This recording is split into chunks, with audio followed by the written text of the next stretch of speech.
یہ تو پکی بات ہے نا. اور اس کے بارے میں واضح طور پہ یہ کہا گیا ہے کہ ظلم سے تو معاشرہ چل سکتا ہے، معاملات قومیں جو ہے زندہ رہ سکتی ہے ظلم سے مقابلہ کرتے ہوئے، لیکن جہاں ناانصافی ہو وہاں قومیں نہیں رہ سکتی، وہاں فلاحی معاشرہ قائم نہیں کیا جا سکتا. تو یہ معاملات ہیں. اب سائفر کی جو بات ہے تو ایک سابق گورنر جو ہیں عمر سرفراز چیمہ صاحب، پنجاب کے سابق گورنر، ان کو آج کل یہ ذمہ داری دی ہے تحریک انصاف نے یا پنجاب کی حکومت نے، کیونکہ وزیر اعلیٰ کے وہ مشیر خاص ہیں اس وقت، تو مشیر اطلاعات سمجھ لیں، مشیر خاص سمجھ لیں، ان کے پاس یہ پاور ہے کہ وہ آج کل ہر بات کا جواب دیتے ہیں. ان کا کہنا ہے یہ کہ توڑ مروڑ کر، جیسے عام ہوتا ہے سیاسی بیان کی بات کہ میں نے یہ تو نہیں کہا تھا، میں نے تو یہ کہا تھا، میں نے یہ نہیں کہا تھا، اس کا مطلب یہ نہیں ہے. اسی طرح وہ عمر سرفراز چیمہ صاحب بھی یہی کہہ رہے ہیں کہ یہ جو سائفر کا جو بیان ہے وہ بالکل جائز ہے. عمران خان کے بیانیوں کو تقویت ملی ہے، لیکن جو حکومت کھیل رہی ہے یا جو ادارے کھیل رہے ہیں یا کچھ چینلز جو ہیں اس کو غلط ثابت کرنے کی کوشش کر رہے ہیں، تو وہ وہی وجہ ہے کہ اس کو توڑ مروڑ کر اس کے سیاق و سباق سے نکال کے آپس میں جوڑ کے لوگوں کو گمراہ کیا جا رہا ہے. بہرحال یہ معاملات تو سامنے ہیں، یہ ساری چیزیں چلتی رہتی ہیں. اب وہ کہتے ہیں کہ جی وزیر اعظم صاحب بھی کہہ رہے ہیں کہ عمران خان نے قوم کا سر جو ہے وہ شرم سے جھکا دیا ہے، کہ جس انداز میں ان کی آڈیو آئی ہے اور جس انداز میں بات ہوئی ہے. پھر ایک اور ویڈیو بھی کہتے ہیں، اس کا بھی بڑا چرچہ ہے کہ جی وہ سپہ سالار کی ویڈیو بھی ایک آ گئی ہے، تو اس میں بھی یہ چرچہ ہے. تو اب کہنے والے یہ کہتے ہیں کہ وہ جو ہیکر تھا جو بڑے چیلنجز کر رہا تھا، اور کل اس نے کہا تھا کہ سارا مواد جو ہے میں حوالے کر دوں گا اور دنیا کو دکھا دوں گا، لیکن اس نے باقی کچھ نہیں کیا. صرف یہ پارٹ 2 دی ہے. ابھی اس میں جو نئے آئیں گی آڈیوز، اس میں یقینی بات ہے بہت سے پردہ نشینوں کے اور نام ہوں گے.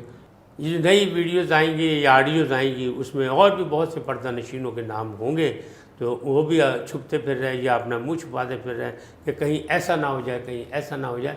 لیکن 2 باتیں تو صحیح ہیں بالکل، کہ مریم نواز بھی مانتی ہیں کہ ان کی ایک ویڈیو ریکارڈ کی گئی تھی اور وہ کسی وقت بھی آ سکتا. اسلام آباد ہائی کورٹ نے فیصلہ دیا ہے کہ جو 4 صحافیوں کے خلاف مقدمات ہوئے تھے، ان کی پکڑ دھکڑ ہوئی تھی، تو ان کی تحقیقات کا بھی سلسلہ فوری طور پر شروع کر دیا جائے، یعنی تحقیقات کا حکم دے دیا ہے.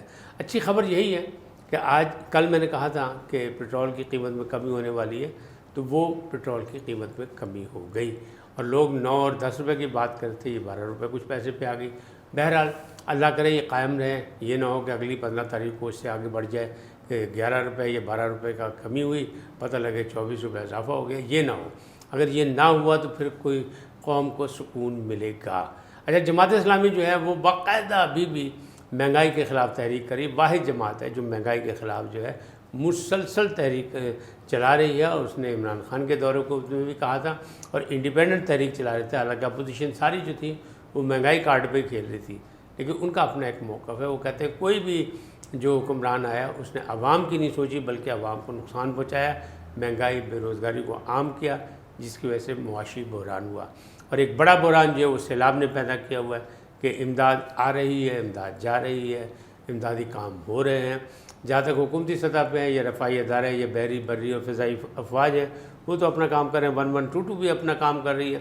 لیکن جو دائیں بائیں سے جو این جی اوز نے پیسے اکٹھے کیے یا ہمارے سابق وزیر اعظم نے اکٹھے کیے 20 ارب روپے، ان کا ابھی تک لوگ سوالیہ نشان بنا کے بیٹھے ہوئے ہیں کہ وہ کہاں سے تک پہنچے، پورے آئے کہ نہیں آئے، اور استعمال کہاں تک ہوئے. 20 ارب کی جو ایک رقم ہے وہ بہت بڑی رقم ہے، کیونکہ اگر دیکھا جائے تو پورے جو اندازہ لگایا گیا تھا وہ 30 ارب ڈالر کا اندازہ لگایا گیا تھا نقصان کا. تو اگر 20 ارب عمران خان صاحب نے دے دی اور پہنچا دیے تو یہ تو بہت بڑا کارنامہ ہوگا.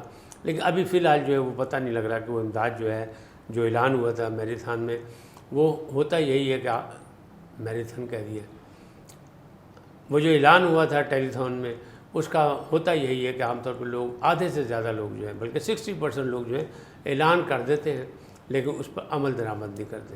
اللہ کرے کہ ہمارے دوستوں کو، ہمارے پاکستانیوں کو، اوورسیز پاکستانیوں کو، جو بھی ہمارے ہیں جو خدمت کے جذبے سے اس میں کام کرتے ہیں، ان میں استحکامات آئے اور وہ اپنے بات پر قائم رہیں.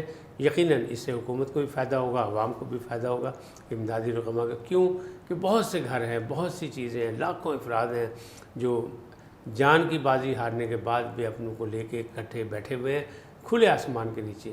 اور ان کی بحالی جو ہے وہ ظاہر ہے کہ حکومت پاکستان کی ذمہ داری ہے، لیکن چونکہ ایک چھوٹا ملک ہے، ترقی پذیر ملک ہے، معاملات جو ہے اتنے اچھے نہیں ہیں، مسائل زیادہ ہیں، وسائل کم ہیں، لہذا ہمارا اور آپ کا سب کا ذمہ دار یہی ہے کہ ہم سب اپنی ذمہ داری نبھاتے ہوئے ان میں اس کار خیر میں مدد کریں، اپنا اپنا حصہ ڈالیں اور دعا کریں کہ اللہ تعالیٰ یہ جلد سے جلد ان لوگوں کو جو بحالی ہے وہ مکمل کرا دیں۔